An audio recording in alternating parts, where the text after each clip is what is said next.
Pooja plastic bottles fit every lifestyle, leak-proof, durable and made from 100% safe virgin plastic. Pooja plastic bottles. Sip smart, sip fresh.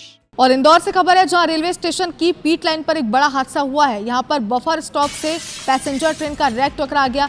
Maintenance के दौरान passenger train का rack टकराया है। Indore Ujjain passenger के rack के पहिए पटरी से उतर गए।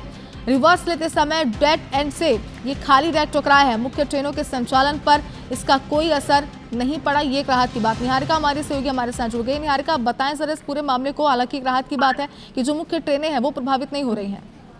बिल्कुल, देखिए ये जो हादसा है ये कल रात का है। कल रात जब यहाँ पर Indore Ujjain passenger train main railway station पहुंची थी तो ट्रेन पैसेंजर्स उतारने के बाद अपने रूटीन मेंटेनेंस काम के लिए जो डिपो होता है यानी कि पिट लाइन वहां पर पहुंची। लेकिन जब गाड़ी रिवर्स ले रही थी तो रिवर्स लेते हुए जो बफर स्टॉप होता है वो स्टॉप को भी तोड़ते हुए वो आगे चली गई और यही कारण था कि यहाँ पर एक बड़ा हादसा हो गया। लेकिन शुभांगी, गौर फरमाने की बात यह है कि भले ही कल जनहानि नहीं हुई लेकिन ये हादसा एक बड़ा रूप ले सकता था, क्योंकि जो बफर स्टॉप है उससे मात्र 5 फीट की दूरी पर ही शास्त्री ब्रिज है और शास्त्री ब्रिज इंदौर का सबसे पुराना ब्रिज है।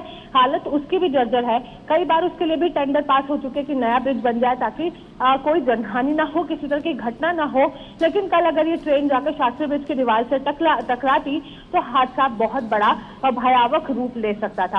हालांकि जब हमने अधिकारियों से इसे लेकर बात की तो उन्होंने तो कहा कि बहुत मामूली सी टक्कर थी, ऐसी कोई बड़ी घटना नहीं थी।